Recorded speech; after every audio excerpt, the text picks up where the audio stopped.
بسم الله الرحمن الرحیم. با عرض درود و سلام خدمت هموطنان، دوستان و بینندگان عزیز رسانه ادراک تیوی. بسیار بسیار خوشحالم که بار دیگر در خدمت شما عزیزان قرار گرفتم. خب در این ایام اتفاقات عجیب غریب زیادی افتاده و اما نیاز هست که ما بخش ها رو تکمیل بکنیم و برسیم به اتفاقاتی که تقریبا معادله بازی رو در غرب آسیا و علل خصوص در حیطه عملیات طوفان الاقصی و اینکه گیم پلن و اتفاقات اخیر حاکی از آن هست که احتمال داره که ورق بازی به نحوی عوض بشه. تقریبا میشه گفت تمامی این اتفاقات بعد از قبل اون هم خب وزیر دفاع سوریه آمده بود و قبل از آن هم در چند نقطه من جمله در خود سوریه، لبنان و در نهایت در ایران جلساتی درباره این اتفاقات یه هم رسیده بودن محور مقاومت و اینکه چه اتفاقاتی بعداً افتاد هم نمیتونه باز در اون روند اتفاقات و در اون روند اون پلن اصلی و اون اتفاقات اصلی که در آینده این قطعنامه سازمان امنیت به کجا رسید، چه شد و ذیل آن چه اتفاقاتی افتاد، در بخش دوم میخوایم اینو ایشالله بشه که جمع کرد. ولی خب قبلش بریم اول یک دیدارها رو با هم دیگه یک مرور بکنیم. خب ما اینجا داریم که خب آقای اسماعیل هنیه دبیر کل جنبش حماس که اسمم عذرخواهی میکنم اگر صدام گرفته بوده باشه، خب خورده که سالات سرماخوردگی هم داشتیم به خاطر همین. ایشون آمدن ایران و اتفاقات مهمی و دیدارهای مهمی داشتن. دیدار با مقام معظم رهبری داشتن. در بک‌گراند برنامه میبینید اینجا ببینید شما یه همچین اتفاقی رو رقم زده شده و اسماعیل هنیه رو انگار به عنوان یک رئیس جمهور یک مملکتی یا مثلا در حد یک نخست وزیر یا وزیر امور خارجه دعوتش رو پذیرفتن و براش فرش قرمز انداختن، پرچم‌های جداگانه گذاشتن و اتفاق عجیب و غریبی بود و برای اولین بار بود که من می‌دیدم که یه همچین اتفاقی داره در ایران، آن هم به این نه و یا در هیچ کشوری من قبلش یه همچین چیزی ندیده بودم. شاید اگر بود من نمیدونم. و صحبت هایی که بعدش اسماعیل هنیه بعد در انتهای رایزنیشون ترجمه صحبتشون به این صورتی که اسرائیل پس از بهای هولناکی که غزه پرداخت کرد نتوانست به هیچ یک از اهداف نظامی یا استراتژی خود دست یابد. در ادامه رئیس دفتر جنبش سیاسی حماس می‌فرماید که رژیم اشغالگر حمایت خود را از دست داده و اکنون در انزوای سیاسی بی سابقه به سر میبرد و آمریکا نمیتواند اراده خود را بر جامعه جهانی تحمیل بکند. حالا این در صحبت‌هایی بود که ایشون انجام دادن. حالا بشنویم. در انتها در مورد سازمان همین شورای امنیت صحبت کردن. شورای امنیتی که در ابتدا آن زمان که هنوز کشته ها 4000 تا بودن و 1500 تا ولی مثلا 1500 تا کودک کشته شده بود، اولین نشست شورای امنیت هم که برگزار شد ما دیدیم که در اون نشست کشورهای فرانسه، آلمان، فرانسه، انگلیس اگر اشتباه نکنم ایالات متحده بودن که وتو کردن. ولی اما بعد از گذشت خلاصه چندین ماه و وقتی که کشته به نزد 32000 تا رسید، خلاصه این سازمان شورای امنیت آمد و در قسمت اولم نشون دادیم که خب باز هم ایالات متحده در کنار 14 رأی یعنی قاطع یعنی اون کشورهایی هم که حتی آمده بودن و وتو کردن خودشون رأی مثبت دادن. کمتر چنین اتفاقی که در ذیل اون نگرانی صهیونیست سفر رهبران مقاومت فلسطین به ایران هم گفتن که رسانه‌های صهیونیستی با ابراز نگرانی درباره ابعاد و نتایج سفر رهبران مقاومت فلسطین به ایران تاکید کردند که محور مقاومت هرگز چشمانداز نابودی اسرائیل را کنار نگذاشته و نمیگذارد ما روی پاهایمان بایستیم. که این خب مشخص هم هست. اولا که محور مقاومت در پی این هست که شما را نه تنها کنار بگذاره بلکه شما رو نابود بکنه. ولی خب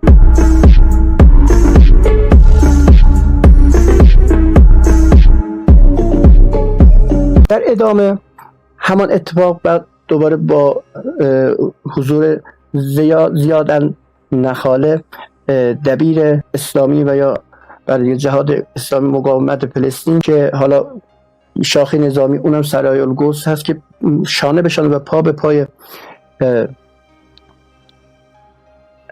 بچهای عزالدین قسام یا همون شاخه نظامی حماس در باریکه غزه دارن می جنگن، جانانه هم دارن می جنگن و واقعا انسان از این همه رشادت، از این همه ایستادگی و مقاومت یک ملت در یک منطقه بهت زده میشه. در این حین داشتیم که ایشان یک دیدار هم با رهبری داشتن. خب قبل همین دیدار اسماعیل هنیه هم یه همچین دیداری رو با مقام معظم رهبری داشتن که اخیراً هم 2-3 ماه قبل هم یک دیداری دوباره آمده بودن و داشت برنامه ها رو دوباره هماهنگی کرده بودن. و اینکه ما مثلا میگیم که دیداری که در وزارت امور خارجه داشتن که ایشون بعد از تو این کنفرانس مطبوعاتی که دیار من عربیشو نذاشتم به این صحبت کردن که اگر حمایت ایران نبود ملت فلسطین نمیتوانست ادامه دهد. زیادت نخاله دبیرکل جنبش جهاد اسلامی در نشست خبری با حسین امیر عبداللهیان وزیر خارجه کشورمان ایران نقش مهمی طی ماه‌های گذشته داشته و در کنار مقاومت ایستاده است. آقای وزیر از ابتدای تجاوزات مسائل را دنبال می‌کردند. این مسئله چیزی بود که ما انتظار داشتیم و برای ما عجیب نبود. حالا بعضی میومدن ایراد می‌کردن که آقا خب کوی ایران، آقا اگر به چیز کردن هست که خب ما میتونستیم بریم محکوم بکنیم. خب شما این کارم نکردی. آخه شما اصلا اگر یه دست کلاشینکوف هم میرسونید دست بچه‌های حماس، باز آدم میگفت شما یه حرکتی کردی، شما اصلا هیچ اینم نکردی و نه تنها هیچ رایزنی نکردی. شما اون همین ابتداء عملیات پیروزمندانه تو پانال اکسا و بعد از اون اگر دوستان خاطرشون باشه نشست حالا کشورهای عربی و اسلامی، ما دیدیم که اصلا به جز ایران هیچ کشور آنچنان موضع قوی رو نگرفت. یعنی کل دیگه صدای برنامه سازا و شبکه‌های خبری عربی وابسته به خودشون هم در اومد که این چه موضعی هست که ما اگر مثلا تا دیروز پان عربیسم رو راه انداخته بودن با تفکرات جمال عبدالناصر هی داشتن بیعت میکردن و وقتی که به جاش میرسه که عوض این که خب الان خب ملت عرب و مسلمان بس تازه سنی دارن میشن، اما ایران شیعه غیر عرب آمده و اینا رو تا دندان مسلح کرد. آقای وزیر از ابتدای تجاوزات مسائل رو دنبال می‌کردن که خب گفتیم این مسئله چیزی بود که ما انتظار داشتیم و برای ما عجیب نبود. حالا ایران در کنار ملت فلسطین ایستاده و از زمان پیروزی انقلاب اسلامی همچنان از مردم فلسطین و مقاومت دفاع می‌کند و بر هیچ کس پوشیدنی نیست. ایران بهای این مسئله را هم پرداخته است و تحریم‌های زیادی علیه ایران تصویب شده است. و این هم صحبتایی بود که زیاد نخاله صحبت کرد. کلیپی هست که حالا توی ورزشگاه فکر کنم گرفته شده است. در قسمت پایانی برنامه‌مون هم بریم در قسمت اول نامه‌ای که به تصویب شورای امنیت سازمان ملل که خب امنیت ترین شورا به حساب میاد رو دیدیم. یعنی ایالات متحده و غرب هر موقع که خواستن یک اتفاق رو رقم بزنن یا هر موقع خواستن مثلا به کشوری حمله بکنن، به لیبی، به عراق، به افغانستان، هر کشوری، یعنی بعد از اینکه بعد از جنگ جهانی دوم و بعد از آغاز به کار سازمان ملل جهت مثلا ایجاد صلح، یکی از اون قسمت‌های بسیار مهم شورای امنیت است که ایران خودش ذیل همین شورای امنیت در بحث قطعنامه و در بحث هسته‌ای و در بحث تحریم‌ها و در بحث تحریم‌های اقتصادی علل خصوص بسیار رنجیده هست. ولی خب ما در ابتدای اتفاقات غزه ما دیدیم استاندارد دوگانه‌ای که بین روسیه و رژیم صهیونیستی در غرب قائل بودن، حتی در سازمان. در روسیه تا سگ و گربه روس‌ها رو اینا تحریم کردن. برای الان شد 33,000 نفر شهید شده در یک باریکه بسیار کوچکی، نه در یک کشور بزرگ مثل اوکراین، در یک باریکه بسیار کوچکی. اما بریم ببینیم که اینا چطورکی میتونن به راحتی از بعضی از مسائل به راحتی عبور بکنن. برنامه رو داشته باشیم. برنامه ای هست، برنامه پرسش و پاسخ. مت میلر سخنگوی وزارت امور خارجه. من زیاد صحبت نمی کنم تا مشخصم هست، فکر کنم نوشته مشخص خواهد بود و حفظ تفکر صهیونیسم رو در برابر چه تاوان‌هایی که باعث بعد از این پس بده و اینکه در آستانه انتخابات ریاست جمهوری ایالات متحده به چه روزی افتاده و حال و احوالات ایالات متحده با ایالات متحده 3 دهه قبل زمین تا آسمان فرق کرده و هیچ اراده حتی نمیتونه داشته باشه در برابر خواستهای نتانیاهو و نتانیاهویی که کاملا روانی شده و آدم آنورمالی شده و هیچ اختیاری هم از خودش نداره. الان جو بایدن پیرمرد رو هم مثل خودش آنورمال کرده و کشونه توی قعر جهنم. تو این جهنم هم دارن با هم دیگه آتش بازی میکنن. ببینیم. The abstention means that you're okay with it. You're willing to go along with it. And so what do you expect now to happen as a result of the passage of this resolution? So I think. Do you expect that Israel is going to announce a ceasefire? I do not. Do you expect that Hamas is going to release hostages? So I'm glad you mentioned that, because one of the things that we have objected to for some time is that most of the people that call for a ceasefire, we believe, are calling for Israel to unilaterally stop operations and not calling for Hamas to agree to a ceasefire where they would release hostages. Well, I think it goes both ways, doesn't it? It could, but but the resolution today is a non-binding resolution. Okay, so what's the point? Why did you abstain? Why didn't you veto? We didn't veto because we thought the language in it was consistent with something that the language as it relates to the ceasefire and release of hostage was consistent with the long-standing United States position. So you don't believe anything is going to happen as a result of the passage of this resolution? So I think that separate and apart from this resolution, we have active, ongoing negotiations to try to achieve what this resolution calls for, which is an immediate ceasefire and the release of hostages. I can't say that this resolution is going to have any impact on those negotiations.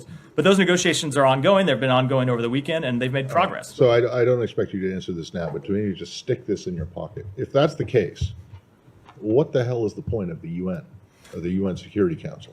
So we think it plays an important role. It does, even though its action does absolutely nothing. And that you're going to get what you would like to see, not out of the UN, but out of discussions in Doha. So we believe it's important that the UN speak and the UN Security Council speak on matters of international security. It's why we've been engaged in this process. But I do believe that ultimately, if we are able to achieve a ceasefire and the release of hostages, is going to come not through a UN process, but through the process with which we've been engaged, yes, in Doha. دیدن نادیده ها. واقعا انسان، نمیگم که ما تو مبهوت میبونیم و در اینجا بحث منافع خود ایالات متحده مطرح هست، چون که این همه هزینه، این همه خرج از آبرو و اعتبار صرفا برای حفظ تمام جبهه های همون از ابتدا بگیم به خاطر خود ملت یهودی های صهیونیست، یهودی های افراطی، بگید بیا تا آخرین و شاید بگم اولین اولویت همون بحث منافع ملی خود ایالات متحده و اون خانواده هایی که صاحبان پول و قدرت در جهان هستند برای این تعریف دارن و برای کنترل غرب آسیا و برای کنترل هاب انرژی جهان هم نیاز بود یک دولتی حتی شاید بگیم سفت و سخت‌تر از حتی خود ایالات متحده، به یک شبه دولتی از ایالات متحده که خب رژیم اسرائیل رو آمدن حتی تو همون اوایل طوفان الاقصی جو بایدن یه حالا سوتی بگیم یا حرف خوبی زد گفتش اگر اسرائیلی هم در کار نبود ما یک اسرائیل جدیدی می ساخت. یعنی ما یک گروه، یک کشور یا یک نهله مثل پاکستان برای مهار اون موقع هندوستان و شوروی ساختن و یک سنگری شد و الان هم یواشاش داریم اون سنگر پاکستان هم یعنی فعال شده، آتش فشانش فعال شده و احتمال داره که ما در منطقه یک تغییرات ژئوپلیتیکی بسیاری رو ایالات متحده پاکستان رو هم در جنگ جهانی سرد دوم فعال کرده. ما الان در ذیل جنگ جهانی سرد دوم است. امیدوارم که این برنامه مورد تایید شما دوستان عزیز قرار بگیره و عذرخواهی میکنم بابت کسارتی که حالا پیش آمده و یا علی خداحافظ شما.